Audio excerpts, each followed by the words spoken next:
Oh yeah, we are back on a full program after a couple of weeks of just getting back into lifting in general. You know, getting past those first couple of weeks of epic soreness. You guys know how it is. Decided to make a few tweaks to my program that I'll be running probably over the winter and into spring in an attempt to get bigger, which is new to me, and push up the muscle mass and weights as much as possible. So for this program, I'm going to be doing one strength move per day. I'm going to be doing a squat day, a bench day, a deadlift day, an overhead press day, as opposed to before when I was working, both uppers twice a week and both lowers twice a week. I felt like that may have been challenging my recovery ability a little too much, so I decided to switch to one a day for the increased recovery. The system I'm going to run is known as reverse pyramid training for my strength moves, and then after that, everything else in those workouts will be bodybuilding style, higher reps, short rest periods, looking to put on some muscle mass. Now with reverse pyramid training, you work up to one set at a target rep range, and then for the second set, you reduce the weight by 10%, and then shoot for one more rep than you got on the first set. So you get that first tough set, and then you actually have like a volume set that has a little less weight on it. I decided that I'm going to run a 3-week cycle, where the first week my first set targets will be 7 reps, and that's what you're seeing here. This is the first week. In the second week, the target will be for 5 reps with higher weight, and the third week will be 3 reps with even higher weight. And then the weights will be pushed up and the cycle repeated. I'm thinking that the weights for upper body moves will go up by 5 pounds, and the weights for lower body will go up 10 pounds each time the cycle rolls over.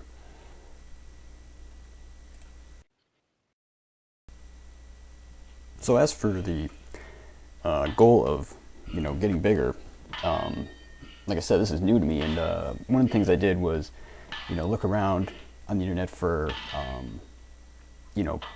advice on the best way to do it, and I found this video on YouTube that said like best bulking advice, and the crux of the video was the guy said keep your shirt on.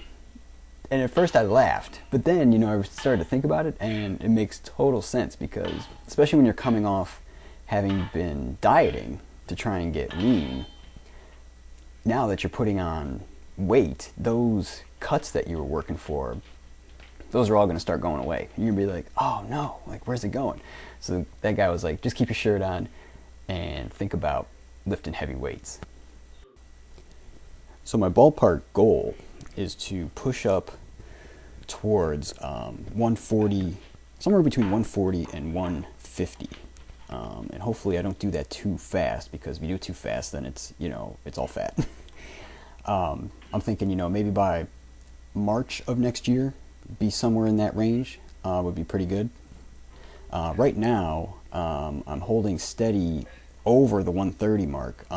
However, I've noticed that having been eating again, holding a lot of water. I can see it, like especially in my ankles for some reason. I tend to hold a lot of water when I eat a lot of sodium.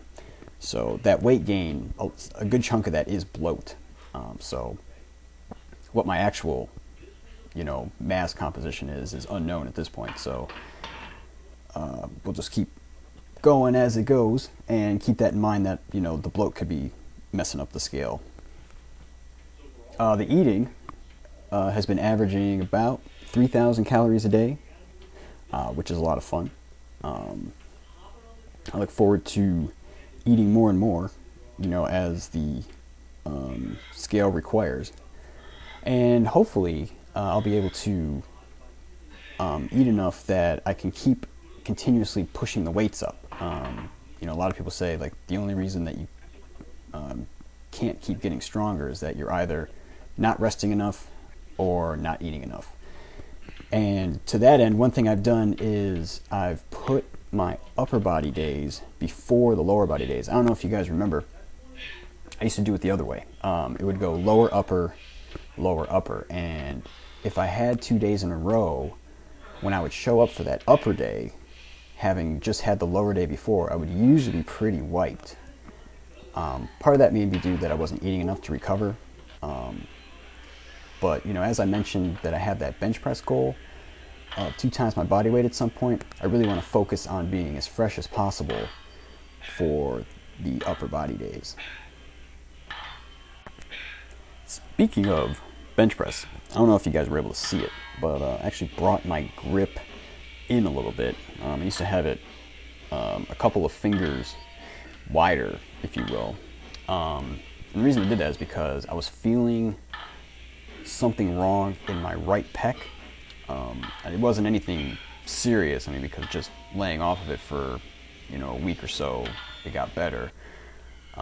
But you know your body, and when something isn't quite right, and that was the case here. Some of the research that I did looking into it, suggested that the wider grip bench, even though it does reduce the range of motion, it's actually better suited for people who are wearing bench shirts, because it really stretches the shirt and gives it that ability to give you the extra pop out of the bottom. So since I'm not using a shirt, I'm just benching raw, it's actually probably a bit safer to keep the grip a bit narrower, and thus not to stress the pec tendon so much. And so what we're seeing here is my squat hypertrophy work, which, as you notice, I'm not going all the way up and I'm not going all the way down. I'm trying to keep constant tension on the quads, and I'm doing that with all my accessory work, trying to reach failure, or not actually reach failure, but the reason you have to quit is because the lactic acid burn is so bad that your muscles just kind of shut down.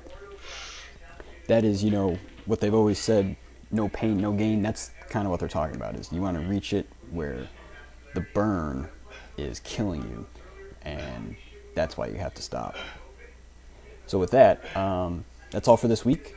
The plan for next week is to hit 5s on the strength moves and the bodybuilding stuff as usual.